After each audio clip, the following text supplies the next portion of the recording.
Ray. What do you want to do tonight? The same thing we do every night, Pinky. Try to take over the world. TNT, It Rocks the Earth by Claude Bristol. He who does not know what the world is, does not know where he is. And he who does not know for what purpose the world exists, does not know who he is, nor what the world is. A first-century message for those of you who seek to learn and make progress. I gently lay this in your laps.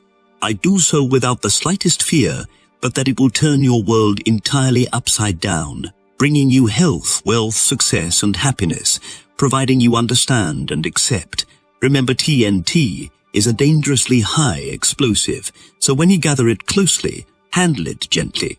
Down through the centuries, its power has destroyed those who sought to misuse it. Therefore, exercise great care that it is used only for good. Do not misuse it. It can be proved by the teachings of the Bible, certain well-established laws of physics, and last but not least, just plain common sense. Read and determine for yourself whether or not the proofs I offer stand by themselves. Some of you may see only the spiritual side, others recognize the scientific truths, and still others may accept it as just a practical operating device to put you on the road to success. No matter, many know the truth, and for you who will open your minds, the light will pour in with dazzling white brilliancy. I'm indebted to an old friend of mine, an expert on X-ray and electrical high-frequency apparatus, who, when I was a boy experimenting with electricity, called to my attention the first bit of powerful TNT in my pocket. Then I didn't know what it was and didn't understand, but fortunately it has remained there all through the years. As I look back, I realize why he didn't make me understand what it was. He believed in me and knew that when I was ready to accept it, I would. It's taken nearly 30 years, during which time I sought up and down the highways, looking, seeking, and searching for the secret. Feel in your pocket all of the time. There was some in my pocket, mine for the mere reaching. However, I've got a firm grip on it now, and I will divide it graciously, knowing if used wisely it will blow away all obstacles and straighten out the road on which you've been wanting to travel all your life. For many years I was a newspaper man, and frequently I was behind the scenes. I met great men and women, interviewed famous people. Naturally, I studied them and tried to understand what peculiar qualities they possessed that placed them above the others, but their secret evaded me. Then came the war, and I wondered why others made progress, while I seemed to be blocked in my own ambitions. The war did teach me, however, that I could sleep in the mud, eat moldy bread, and live to laugh about it.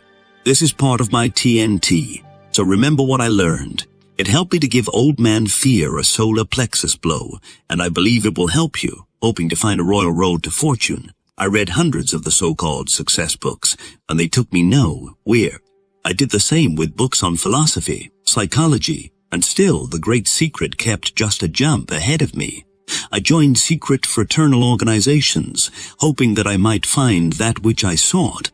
However, just like the bit of TNT, in my pocket the secret was in every book, in the great orders, everywhere, and in fact, right under my very nose, but something kept me from it. You will have to determine for yourself what keeps you from it if you don't get it from T&A.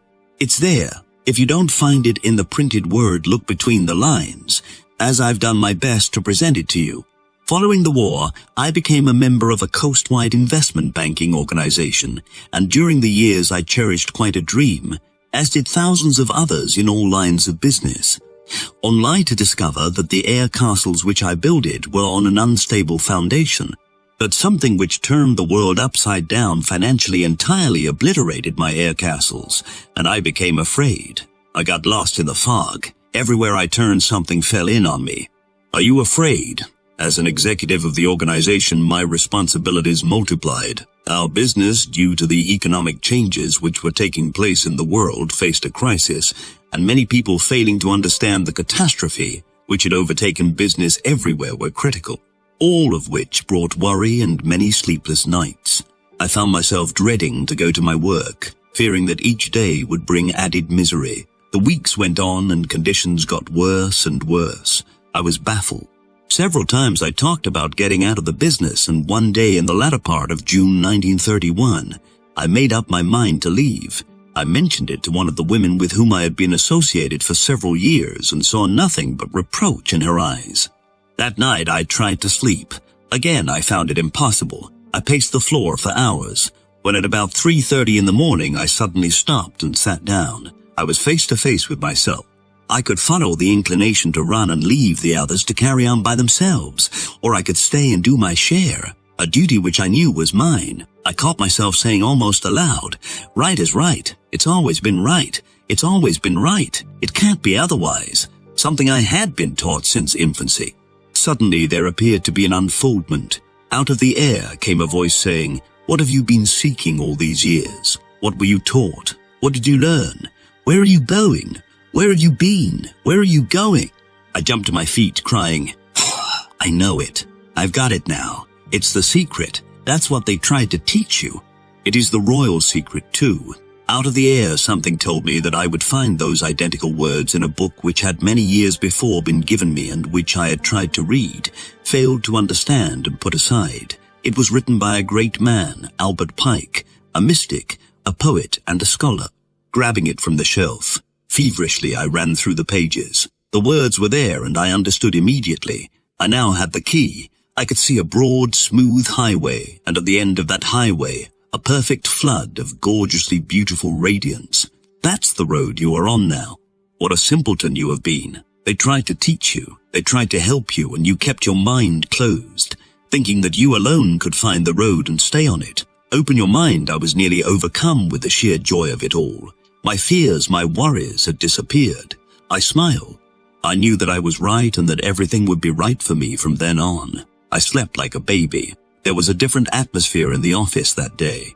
The oppressive black clouds which hung over us began to fade away. I told the woman, she with the reproachful eyes, what had happened, and she smiled a knowing smile. She helped me get back on the track, and I can never repay her. As one learned man said, all of us are born with the ability to differentiate between right and wrong, and with the ability to achieve, but some of us must run head on into a stone wall, smash ourselves to bits before we really know what it's all about. I hit the wall with a terrific crash, and it was the greatest and finest thing that ever happened to me. Many, noting the transformation, asked for an explanation. I told some of my closest friends. Knowing it will help, I give it to all of you. Since I caught this theme, the book has been put to use by thousands of individuals, firms, and organizations. In addition, I have talked and lectured in person and over the radio to many additional thousands, and I am very happy to say that, without exception, phenomenal results have been obtained by those who have understood and applied the principles and mechanics outlined herein. The morale of our whole organization was at its lowest ebb. Everyone was discouraged, afraid, by the very necessity of things we had to do and about face. My job was doing everything I could to help the other fellow because I knew it was right. At first I was perplexed as to the methods I should employ to help them, but I used my own system in calling upon the subconscious, and the inner voice said that I should talk to them. Right is right, some were skeptical, but I said to myself, I can prove that I am right. And during the week that followed, I spent every waking hour reviewing the books that I had studied through the years. Naturally, the Bible came first, then followed studies in yogiism, the philosophies of the old Greek and Roman masters, and of the later-day teachers and students. I again deliberated over the meditations of Marcus Aurelius Antoninus, reread Hudson's Law of Psychic Phenomena, another book, The Gist of It, written by a brilliant physician, Hayden Rochester. Again, I studied my books on physics, electricity, and those on the vibrations of light, and discovered that not only was I right, as I knew I would be, but that peculiarly the same general basic principles ran through them all. I reread numerous books on psychology and found the same story everywhere. Subsequently, I quoted excerpts, and lo and behold, things began to move. It has occurred to me again and again that all men and women who use this power are showmen, or to use the words of my newspaper days, headliners, those who hit the front page. Something causes them to toss away the bushel basket under which they hide their heads, and they arise above the commonplace. Surely you will agree they may have the power to the nth degree, but if they do not become headliners, they never get a niche in the Hall of Fame. It doesn't follow that they are newspaper publicity seekers, because some of them are very reticent, and by their very reticence are showmen. Others adopt certain peculiarities or use certain devices to make them stand out from their fellowmen. Some wear an efficacious smile, others scowl, and still others have a certain charm of manner. Long hair, whiskers, and sideburns play their part. Flowing robes and distinctive dress are worn by others. The showmanship of some is evidenced by red neckties, others by spats, affected manners. Where is your niche? Many master the art of oratory, the science of warfare, banking, statesmanship, politics, the arts, but all of them stand out in the full glare of the calcium. Headliners, the number is legion. I mention a few of those of history and today. Demosthenes, Nero, Julius Caesar, Christopher Columbus, Cleopatra, Balzac, de Maupassant, Sir Isaac Newton, Joan of Arc, Cromwell, Edgar Allan Poe, Benjamin Franklin, Alexander Hamilton, Bismarck, Graham Bell, General Grant, Seal Hodes, Pym, T. Barnum, Clemenceau, Kitchener, Woodrow Wilson, Joffre, Sir Thomas Lipton, Foch, Mussolini, Winston Churchill, Charles E. Hughes, Lloyd George, Mahatma Gandhi, Ramsay MacDonald, Will Rogers, Douglas Fairbanks, Roosevelt, Henry Ford, Lindbergh, Alfred E. Smith, Lenin, and Hitler. They have been and are found in every walk of life. Gandhi uses this power, I am sure, and I think he is the greatest headliner of present times. You can find many pictures showing him in the modern civilized garb of man, but today, and for several years, he has kept his hair cropped short, worn a loincloth, and a pair of huge spectacles. I have no right to say that Gandhi affected this attire for any particular purpose, but I believe he has done it to focus the world's attention upon himself for India's cause. I make no attempt to explain why those who use this power are showmen. You'll have to determine that for yourself. But remember, a city that is set upon a hill cannot be hid. Neither do men light a candle and place it under a bushel. Again, the great truths of life become known only to those who are prepared to accept them. I repeat, thousands who use the power for evil brought on their own destruction. We get out of life exactly what we put into it, no more, no less. When we put in good thoughts, constructive efforts, and do good, then we receive like in return, for whatsoever a man soweth, that shall he also reap. Detonating caps are now set. Caution signals are out. Be careful. A man's true greatness lies in the consciousness of an honest purpose in life, founded on a just estimate of himself and everything else, on frequent self-examinations, and a steady obedience to the rule which he knows to be rule, which he knows to be right, without troubling himself about what others may think or say, or whether they do or do not do that which he thinks and says and does. Marcus Aurelius Antoninus. There are thousands, yes, millions of people seeking the secret, the key to health, riches, happiness, contentment, and a solution of their problems. Through the ages, many men and women have the secret, use the power, and I am positive you can acquire it too if you'll think as you read, accept, and apply the ideas contained herein. What do you want? Where are you going? An old story, I repeat, an old story. Down on a levee in Mississippi, 2 men were dozing. One of them yawned, stretched his arms, and sighed. Gee, I wish I had 1,000,000 watermelons. The other man asked, Ralph, if you had 1,000,000 watermelons, would you give me half of them? No, sir. Would you give me a quarter of them? No, I wouldn't give you a quarter of them. Ralph, if you had 1,000,000 watermelons, wouldn't you give me even 10 of them? No, sir. I wouldn't give you 10 of them. Well, wouldn't you give me 1 lousy watermelon? Say, Sam, I wouldn't give you even a bite of one if I had 1,000,000 watermelons. Why not? Because you're too lazy to wish for yourself. There's much to be gleaned from that story. You'll understand as I proceed. I am fully cognizant that some will scoff. There have always been scoffers, but scoffers never succeed. They never get any place in life, simply become envious, while the doer or the person who is moving forward has to jump over or go around them. They have nothing but a nuisance value in life. Some of you may dismiss all of this as you have done before, as you always will, but for those of you who are interested, are still willing to learn, I promise you can learn. I promise you can learn and make progress for yourself.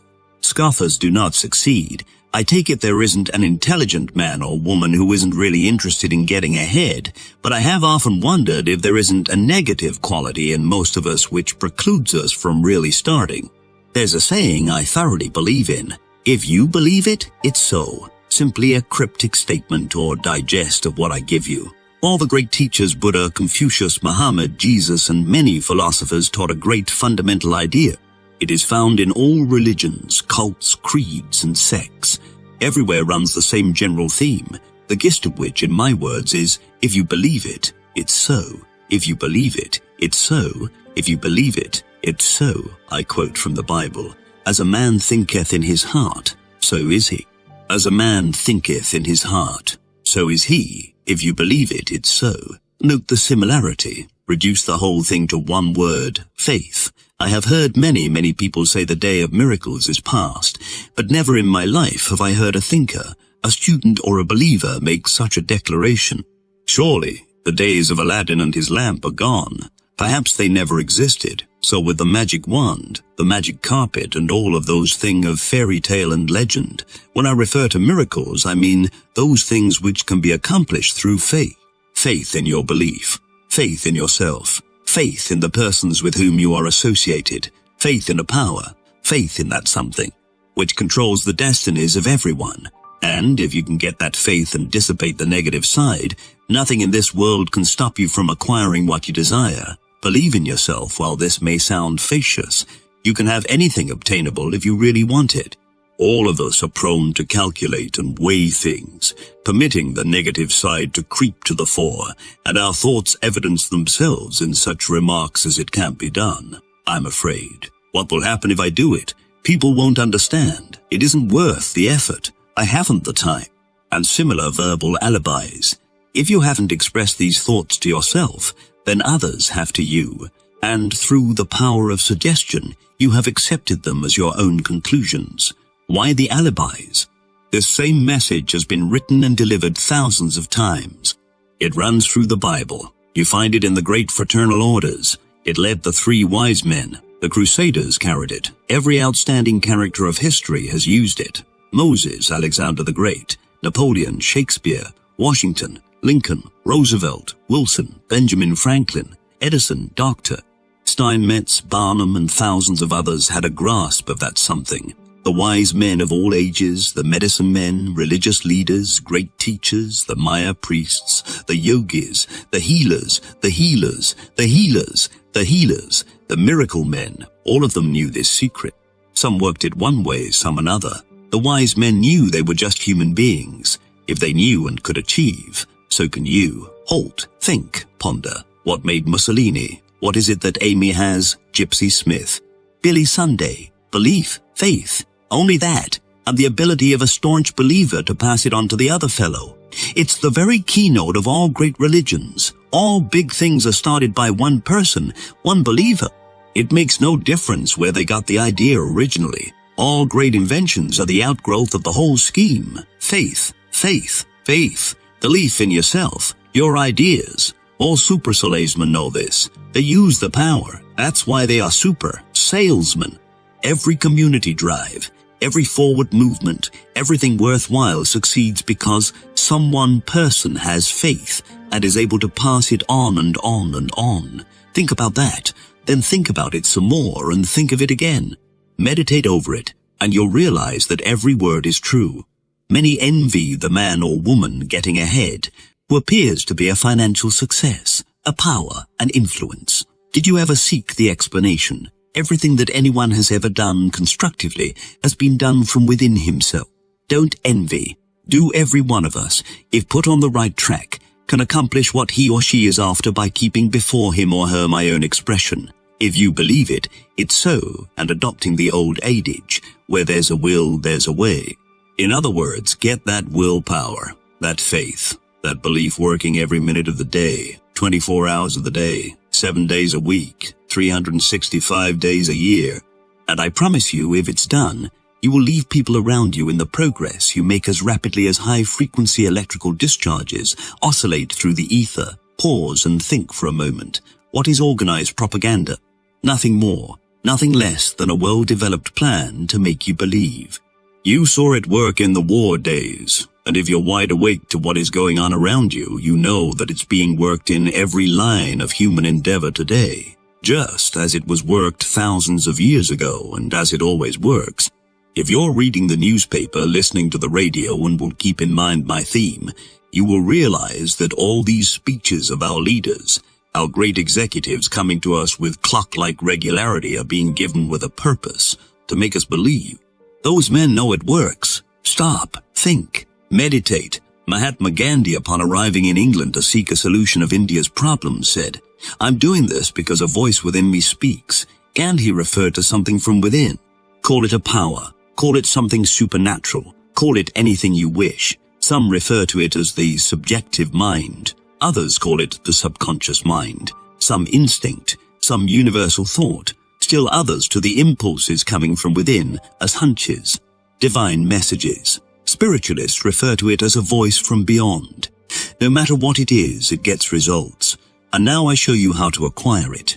The voice speaks first. However, permit me to set the stage by calling attention to the effect of repetition or reiteration. For example, take a pneumatic chisel. You have seen one used in breaking up solid concrete or piercing holes through steel.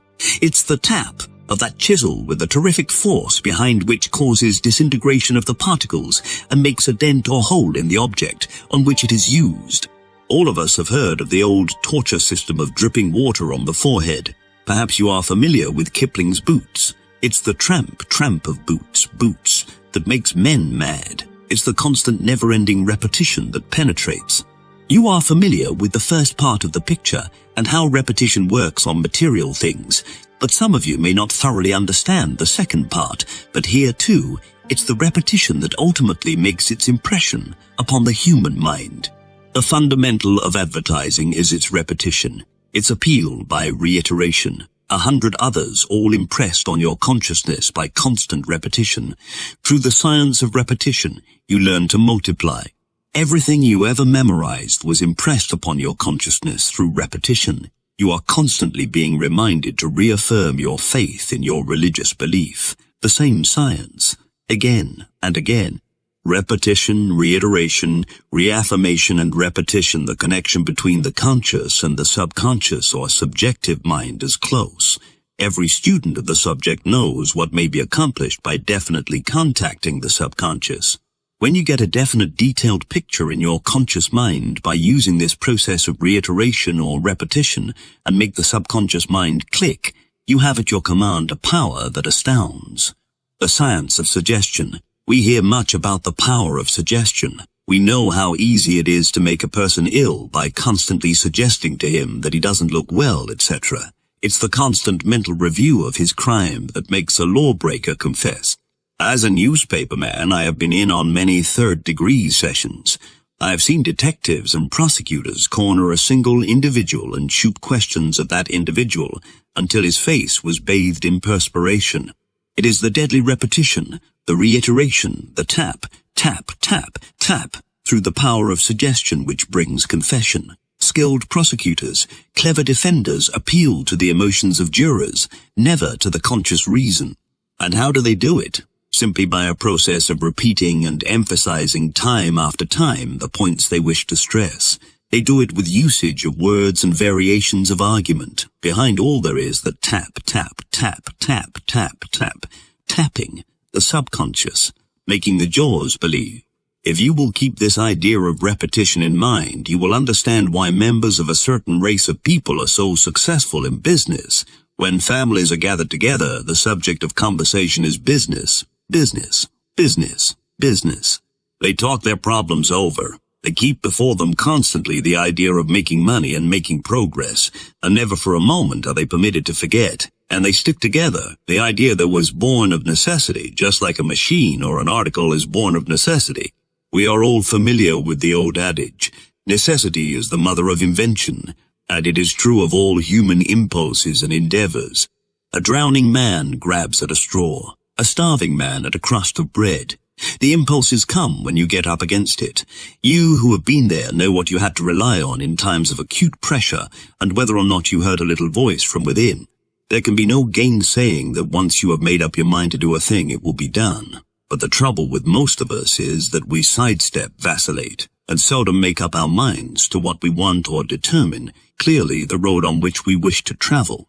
All daydreams and wishes would become realities if we kept them constantly before us, put fear behind, shoved away all reservations, ifs and zans and buts. Again, a lot of us think we know what we want when, as a matter of fact, we don't. This sounds paradoxical, but if each of us knew what he wanted, he would get it, provided he had the willpower, the stamina, the dynamic force, the fight to go after it. Where are you going? Therefore, the first thing to do is get that spirit of determination. That may be obtained by constantly saying to yourself, I will, I will, I will, and will'em, and I will, and believe it. Then before you know it, you will have developed a willpower which, coupled with these other things I'm about to explain, will change your whole scheme of things and get you on the road to success. If you haven't the desire to improve your own individual position in life, then you had better stop reading right now and burn this. However, should you have the desire, you are on your way to make progress. No matter whether you be a salesman, an executive, a mechanic, a writer, or what, or whether you are after money, love, improvement in social position, in the legal profession or medical profession, it makes absolutely no difference. You can utilize this power and acquire every single thing you want, whether it be a pair of shoes or a mansion. What do you want? Now, if you have the desire, the foundation is laid. Get a perfect, detailed picture of the exact thing or things you wish. If it is increased sales, fix the exact amounts. If it's something you want the other fellow to do for you, the love of a woman or the love of a man, a new suit of clothes or a new automobile, in thing and everything. No matter what you are after under this system, you can have it, provided the object of desire is morally right and the picture definite and positive. He who knows how to plant shall not have his plant uprooted. He who knows how to hold a thing shall not have it taken away. Lao Tzu, the Chinese mystic, 600 BC. When you have the picture firmly in mind, begin using the tap-tap system, as I have outlined. It is going to be the repetition, the reiteration of that picture upon the subconscious mind that will cause the little voice from within to speak and point out to you accurately and scientifically how you are to proceed to get what you want. And when it has spoken, swing into action immediately. Then, as you move, all obstacles will dissolve into thin air. Adopt this tap system. The idea is to keep the picture or pictures before you constantly, as an aid in the visualization of the things you want and to keep them uppermost in your thoughts. Write a word picture of them on several small cards. Business card size is convenient. Keep them always in your possession and look at them as frequently as possible, bearing in mind the more often you glance at them and visualize the pictures, the firmer become the impressions upon your consciousness. As a suggestion, pin one card above the mirror to be looked at in the morning when you shave. Permit the details of your wishes outlined on the card to increase as you continue to develop the mental pictures. Have another card convenient to look at while you eat your lunch, your dinner. Use the cards again just before you go to sleep. Keep it up. Tap, tap, tap, tap, tap. However, there's no point to writing down your wishes until you have determined that every single detail of what you want is to be photographed permanently in your thoughts, to stay there until they become realities. Use small cards. Remember that repetition of the same thought, the same suggestion, makes the picture positive. When you thoroughly comprehend this, you will understand why thought always correlates with its object. Reflect for a moment. Where did the steamboat, the locomotive, the automobile, the electric light, the sewing machine, the radio, the typewriter, and a million more objects and conveniences come from? All were thoughts or mental pictures in the minds of men before they became realities. Everything on this earth, except that which nature creates or has provided, is the result of sustained thought.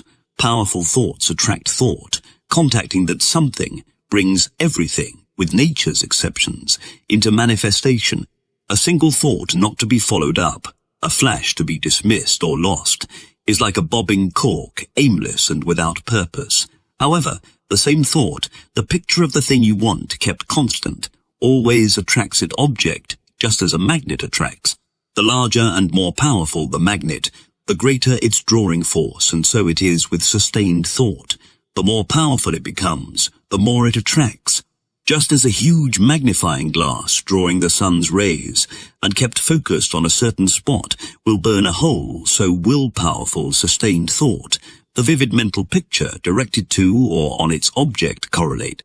However, you must mentally see the picture of your object or ideal as a reality. See every detail of the picture as being in existence, just as you want the object or ideal to actually be. Then, as if by magic, the chain will link itself together. Now go back and reread this again until it is permanently impressed upon you. As an additional means of concentration, augment the foregoing formula with the use of a mirror. Daily and as frequently as possible study yourself in the glass. Search deeply into your eyes until you can see the fire of enthusiasm mount and cold. Steely determination take the place of doubt and indecision. Get to know yourself thoroughly and keep telling yourself where you are going and what you want. Sooner or later you will see mentally, at least, the reflection of your innermost desires in the mirror, and your daydreams will begin to take shape. As you grasp the science behind this theme, you will understand why many powerful characters have used this mirror idea with great effectiveness. Once the pictures are clearly defined, do not for an instant permit them to escape. Hold them with bands of steel. Use your mirror, so use all that is called fortune. Most men gamble with her and gain all and lose all as her wheels roll. But do thou leave as unlawful these winnings and deal with cause and effect. The Chancellor of God in the will work and acquire, and thou hast chained the wheels of chance, and shall sit hereafter out of fear of her rotations. Emerson's self-reliance constant practice of writing down your wishes and using a mirror will work wonders. Shortly you can form the pictures at will, without the use of either cards or mirrors, and you will find yourself tapping the subconscious mind almost automatically. Practice, practice, always keep tapping. Don't be afraid of overdoing or becoming extravagant with your wishes and desires because, as I said before, you can have every single thing you wish, but you must become adept at doing exactly as I tell you. Start wishing and doing when you visualize and keep the pictures constant. Action follows, because action, after all, is nothing more than energized thought.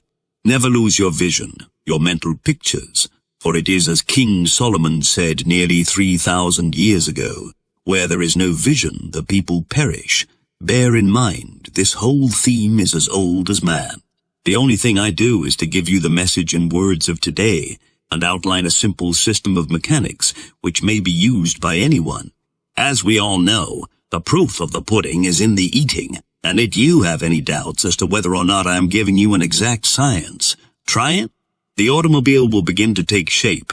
You will get the new shoes, and the bricks of the mansion will fall into place as though a magical hand has touched them. I know it, I believe it, and it's so. You know something of the efficacy of prayer. What is prayer but the expression of a heartfelt, earnest, sincere want or desire? The great master said, "What things soever ye desire, when ye pray believe that ye receive them, and ye shall have them." And it's true. All of us know the effect of our own desires on ourselves, and how events are influenced by great desires. Every economic change down through the centuries has been due to the desire of man to benefit himself. However, we must believe, have faith. Otherwise our innermost desires, prayers, become simply bursting bubbles. The great master also said, "If thou canst believe, all things are possible to him that believeth." I have pointed out the way that belief, faith, is engendered and kept constant through repetition, reiteration of the same thought. It's now up to you to do the rest. Keep in mind always, as I said before, you are appealing to the subconscious, that something way down deep in all of us, universal thought, to the powerful force behind, that omnipotent power, a supreme intelligence, or whatever you wish to call it. It is easier to go with the current than fight against it, but you must harmonize with others, with everything around you. No longer let thy breathing only act in concert with the air which surrounds thee, but let thy intelligence also now be in harmony with the intelligence which embraces all things. The words of a great philosopher, the ancients tapped it. It shouldn't be necessary for me to explain that I am suggesting that you put yourself in tune with the very stream of life itself. You who understand will appreciate that nature, provides ways and means for all things to grow rightly. Meditate for a moment and you'll realize I am giving truths which many may have forgotten. There's the great fundamental law of compensation which makes all things right. There's no set rule for doing anything because some of us perform one way and some another, just as two people go across the river. One goes by one bridge and one another, but they both ultimately get to their destination. In other words, after all is said and done, it's results that count. And if you will make up your mind to exactly what you want and follow the simple rules which are given herein, everything you are after will be yours. I know it, I believe it, and it's so. After you get a grip on the power, do not let the results of its usage surprise you. Miracles will be performed. You will do what previously you thought impossible. As certain as night follows day, results will follow in a most astounding manner. Things will come to you from the most unexpected sources. Ideas for accomplishment will pop here and they'll pop there, then follow through. Others may say that as things happen for you, they are mere coincidences, that you are lucky, etc. Care not what they say. They are the scoffers, the non-believers, the ignorant. Remain steadfast in your belief that they are the result of your own works, coupled with that something. In using this power, you are setting up powerful vibrations among the unseen forces. Therefore, it is not well that you should tell anyone, not even your most intimate friends or relatives, of your innermost wishes or desires, your deep-rooted ambitions. Keep them to yourself, for should some person learn what you are after, they may, consciously or unconsciously, due to enviousness or something else, set up counter-vibrations, place obstacles in your way and otherwise attempt to hinder you. Should barriers accidentally fall or be placed in your path, climb over or go around them, go whistling blithely by. Tell no one now. Remember, it is entirely up to you as to the kind of pictures you create and hold constant and subsequently bring into realities. Analyze this. You are today exactly where your thoughts have brought you, where your thoughts have brought you, and you will be tomorrow where your thoughts take you. You are the absolute boss. Therefore, bear in mind always, the only limit is the limit you fix for yourself, and remember you start with your thoughts. It may take longer to get some of the things you are after than others. But never get discouraged. Rome was not built in a day. Just maintain your faith, your belief, and keep tapping away. Many things will be added unto you and your dreams. The positive pictures will come true. Remember, nothing can stop you but yourself. I know it, I believe it, and it's so. I also am one of those who believes that all things are relative. To my way of thinking, if a man can earn $1, he can as easily earn 10. If he has 2 suits of clothes, he can have 10. The only difference is the amount of energy he is willing to expend, and this goes for acquiring $100 to $1,000, and from then on, it is a matter of only adding ciphers. There is no limit as to what a person may do or secure, provided he makes up his mind and steadfastly and determinedly moves towards his goal. Look within. Within is the fountain of good, and it will ever bubble up if thou wilt ever dig. An ancient saying, as I said, under detonating caps, be careful how you use the power which is to be yours. It will act as a boomerang and destroy you and everything you hold dear if you use it for evil. Therefore, only use it for doing you and others the most good and bringing happiness for yourself and those around you. Do not talk or boast about what you may have done for others or of your good deeds. They will speak for themselves. Just continue to give thanks for the fact that you are on your way. That's enough. Use it only for good. What is personality? What is it when you get in the presence of another person who has personality that grips you? What is it that causes you to feel his very presence, that overshadows you? It's nothing more than a dynamic force coupled with willpower, which is drawing from that huge reservoir of the subconscious. There are millions of people who have this personality. Some say it's natural with them. Perhaps it is, but they are unconsciously using this power. In other words, it's sort of been thrust upon them, and when that thing called personality is backed up with willpower, things move. Have you got it? To my way of thinking, selling bonds, books, clothes, insurance, electric service, washing machines is no different than selling any other commodity, selling yourself or selling ideas. I have found that trying to put over an idea, firstly, I have had to believe in the idea. Dream it, eat with it, I had to have it with me every minute of the day until it became part of me. The old idea of repetition again, and I know it works in selling commodities.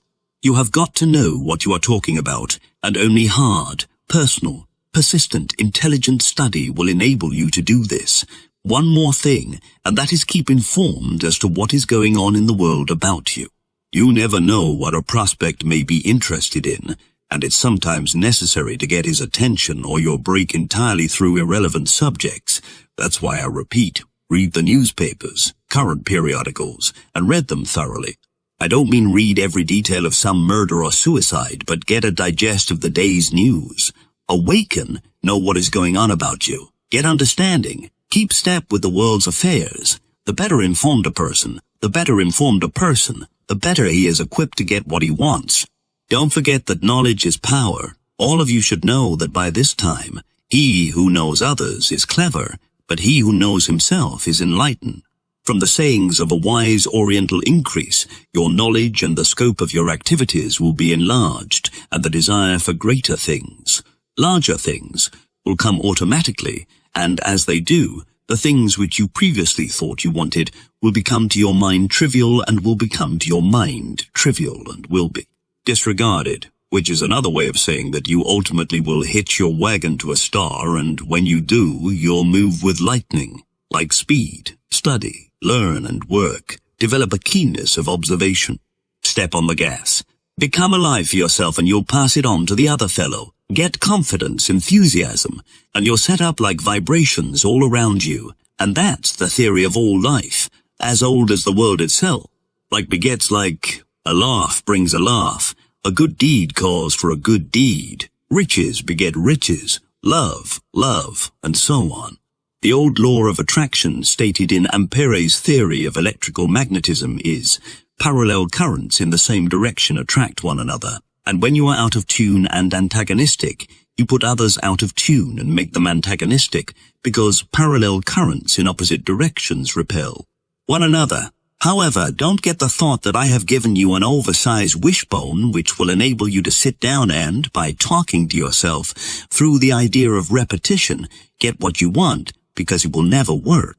You have got to have the wishbone backed up with a backbone, and that isn't all. The wishbone and the backbone must be coordinated and synchronized to a point where they are running in perfect harmony, and when they are in tune, you will find personality developing. Then put action, energy into your scheme, and everything will move before you. Wishbones need backbones. I take it that all of us have admired that intense type of person. I mean by that, one whose shoulders are back, whose chest is out, whose head is up, and whose eyes are alert. It is easy to pick out in any organization those whose feet lag, whose shoulders droop, whose chins sag, and whose eyes are a blank. Drifters, loafers, quitters. First measure yourself.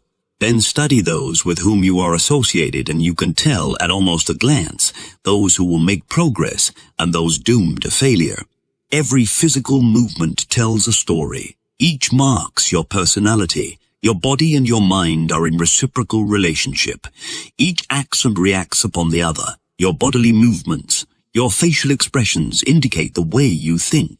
Now study yourself. Your eyes. In the mirror again. The person you see in the mirror is the one the other person sees. What kind of an impression do you wish to make on him? That too is up to you. You know whether or not you have personality. If absent or undeveloped, make up your mind to get it. You can, and you will when you make up your mind, and do as suggested herein.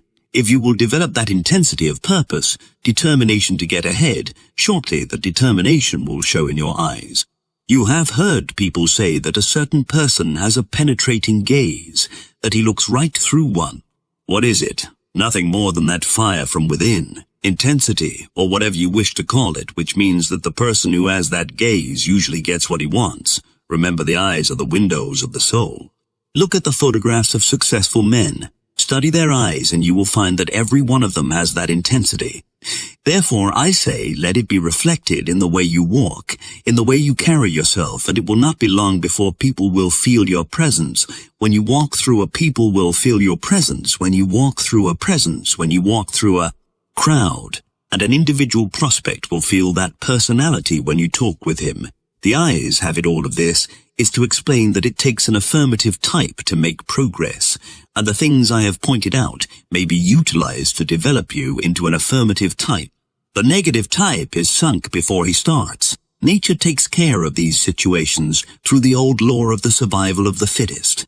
We know what happened in the day of Sparta when children were put on their own, at a baby age, and only those who survived were given further chance. A negative type is a quitter, or another way. A quitter is a negative type, and while there is no point to going around hitting everybody on the nose just to start something, always remember it's poor business to let yourself be put on the defensive, as that is a negative side.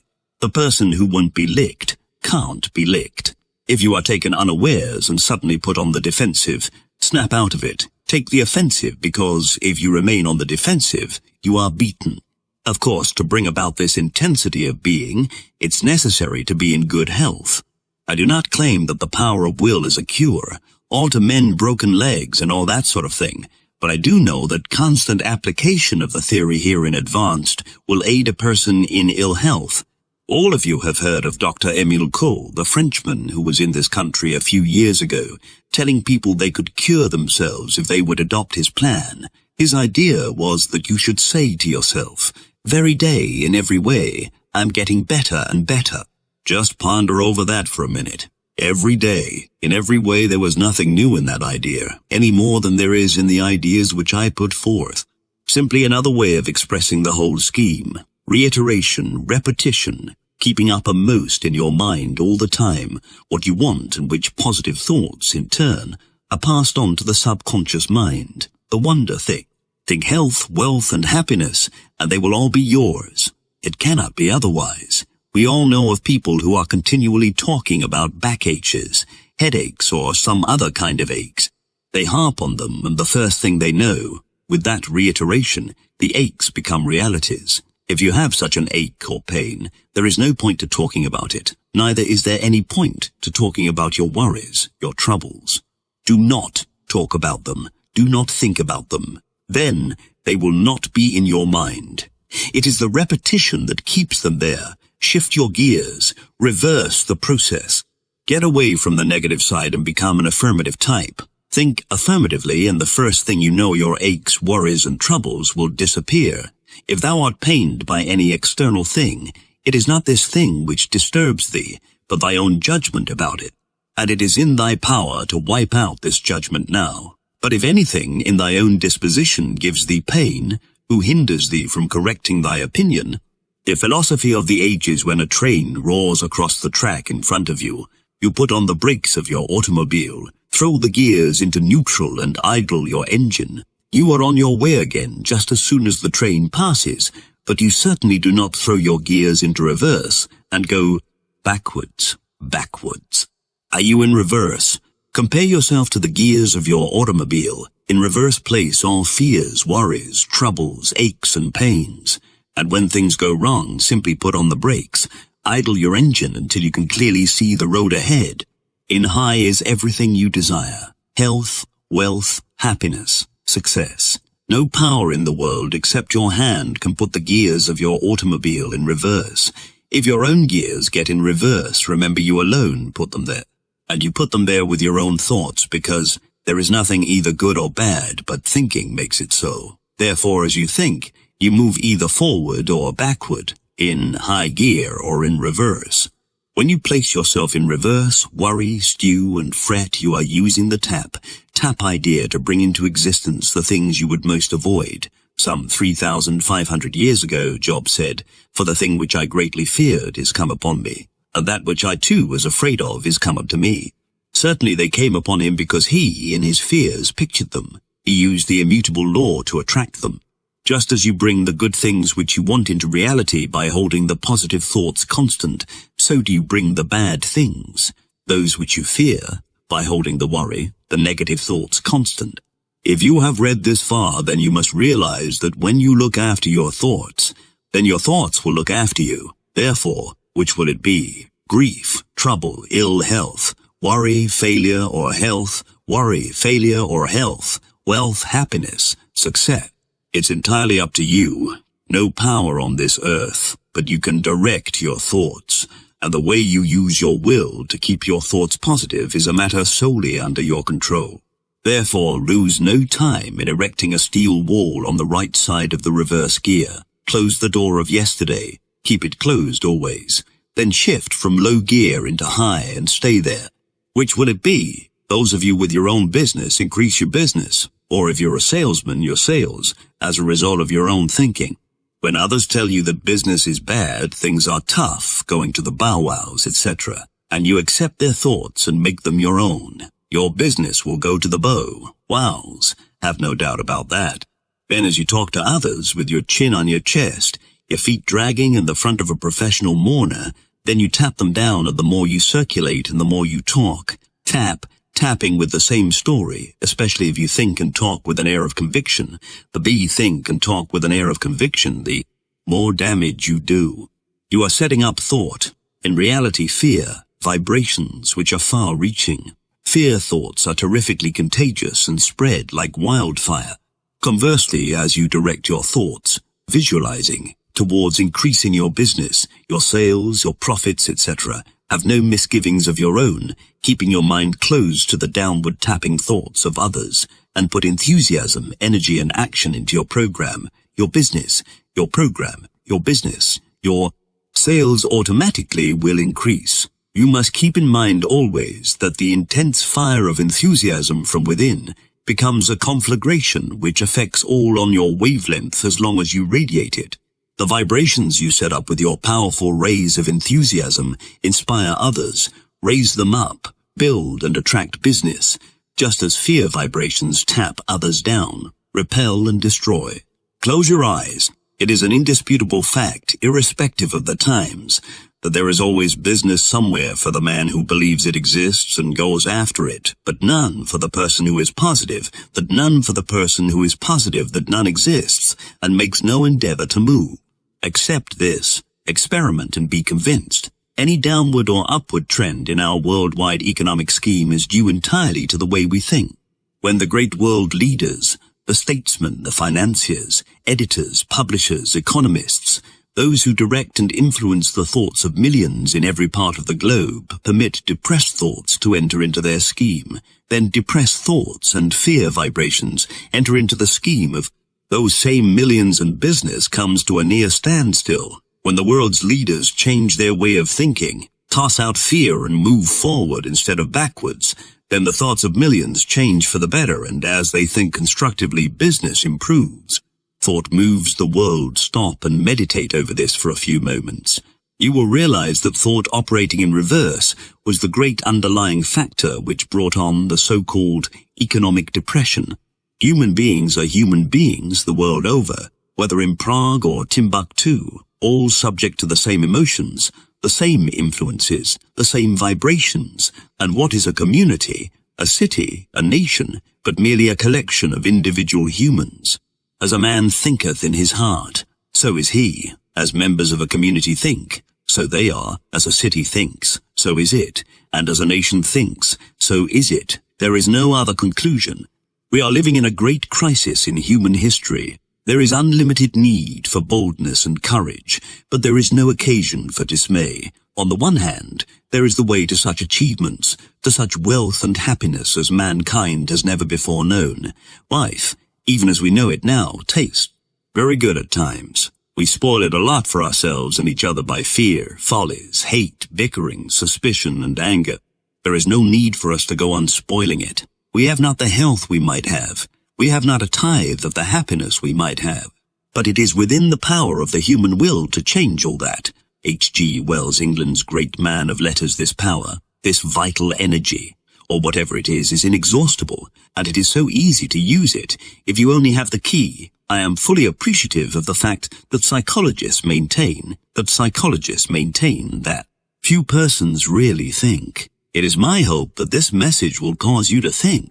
If you dismiss it as so much balderdash, then I shall know that you have never understood or appreciated how the great characters of history whom I have previously mentioned, and many others with whom you yourself should be familiar, made names for themselves, or gained niches in the Hall of Fame. Change gears. Now real people, successful people, are those who made themselves, and not what others made them. After all, there are only two ways to move, forward and backward. Why not forward? Watch the down, an outer on the street. His whole trouble is lack of positive ideas. If he thinks he is down and out, he is. If he will change his ideas, he will be up and coming. All of us know that. You can shift your gears if you only realize it. You have been told how to keep out of reverse, and it is simply a mechanical process for yourself. Understand, and you will always keep your gears in high and move forward. A sale is affected by getting a prospect to think as you do, and unless you believe that the thing you are selling is good, then obviously you can't make the other fellow believe it. Believe in your goods, that is just plain common sense. So for those of you who may be selling, keep in mind what I have previously said about knowing your article and selling yourself. That is 99 of the success of selling. The other one is as legwork, contacting the prospect. You should realize that the bending other people to your will or getting them to do as you wish is simply having them think as you think, and that is very easy. Charles M. Schwab said, "Many of us think of salesmen as people traveling around with sample kits. Instead, are all salesmen every day of our lives. We are selling our ideas, our plans, our energies, our enthusiasm to those with whom we come in contact. So it is with every endeavor, and especially true of selling commodities, because you must contact people. Sell yourself, and when I say contact, I mean contacting them face to face. The day of order taking is gone, and it is only the persons who have got it in them who are to succeed now. All the others will sink. You cannot beat a fundamental law, the survival of the fittest. Therefore, forget about order taking and keep in mind the only way you can close a sale is to make the prospect think as you think. The best way is in face-to-face contact.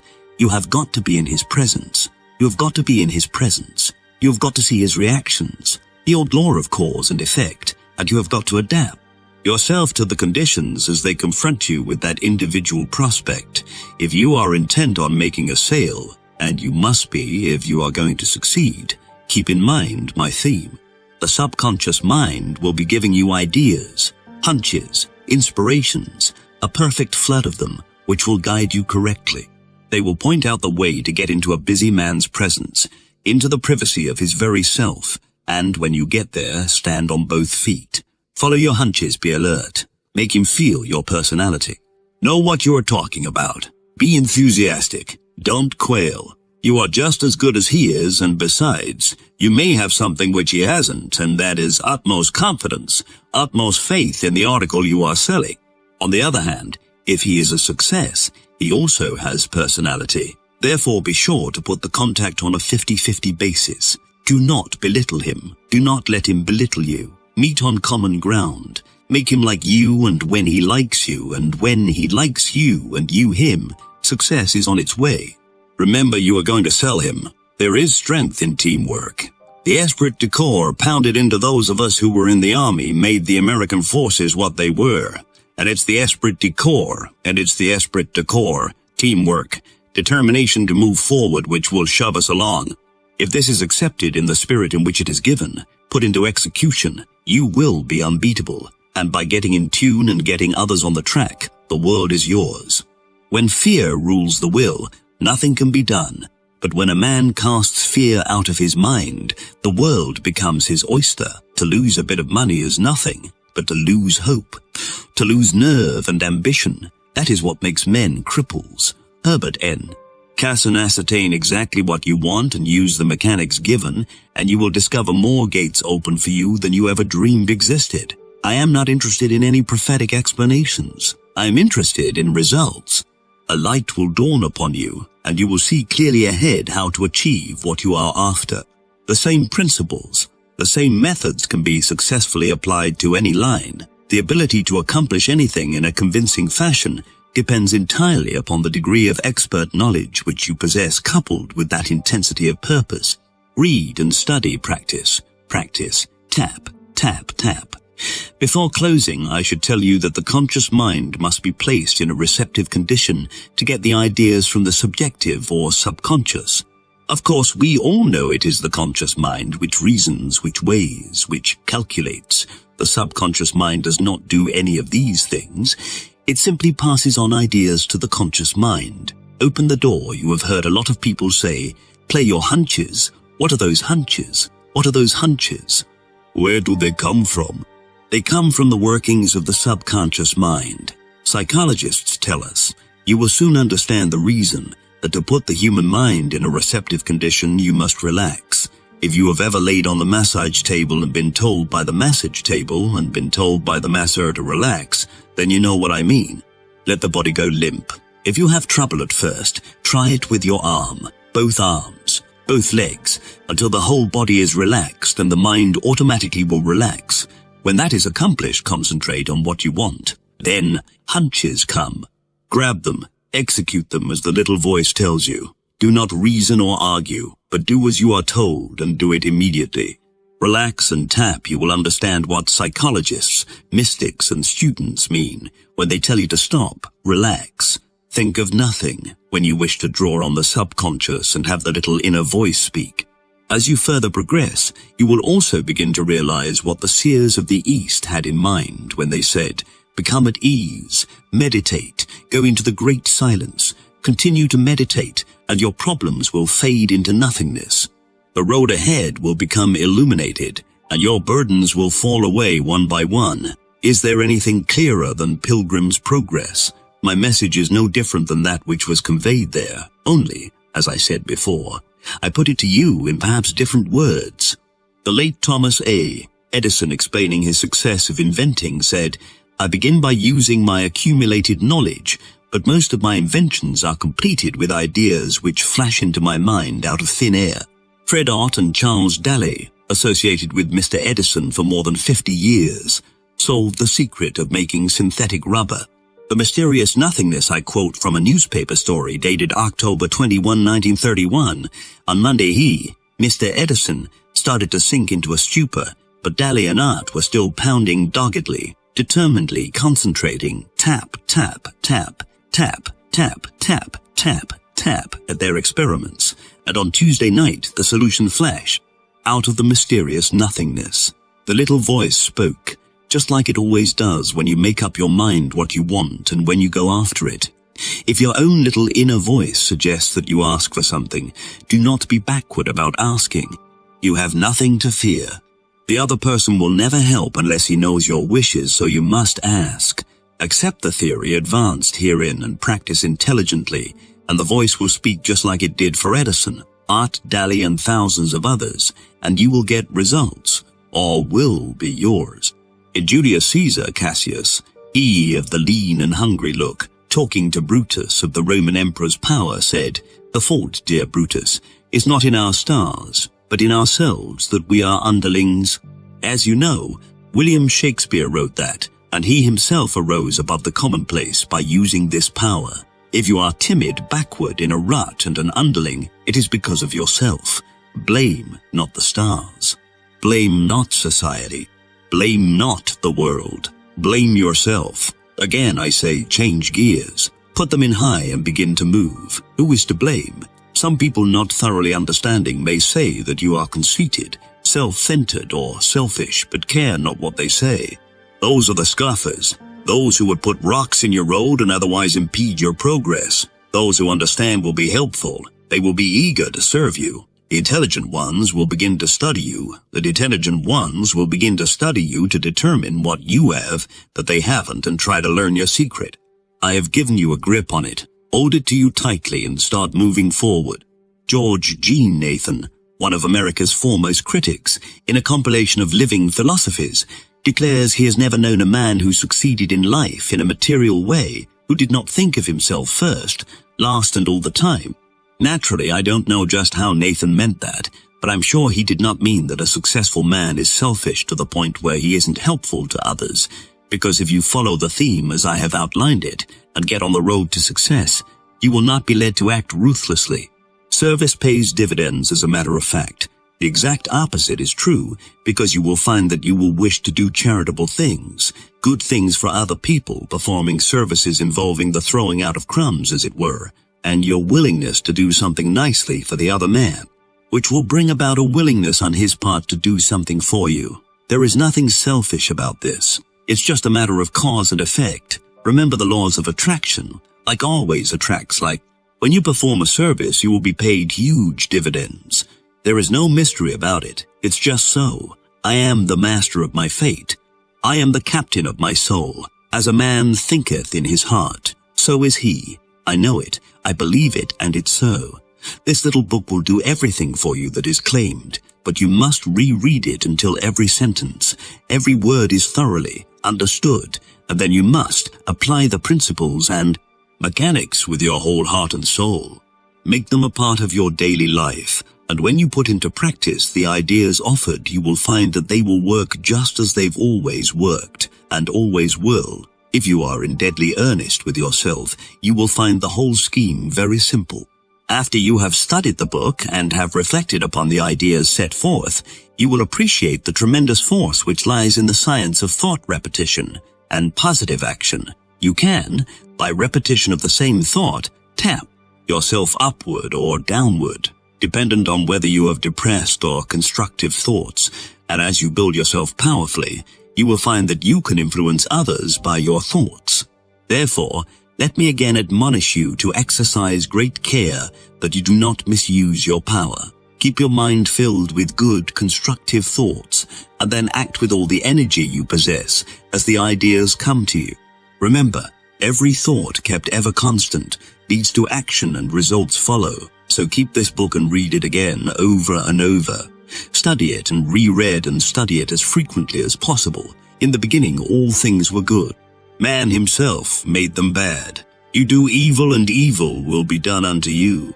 When you do good, you will receive good in return. You can be what you wish and have everything you want, provided you are willing to pay the price in time, thought, effort, and energy. You now have the key to receiving all that you desire. Best of luck to you and your future endeavors.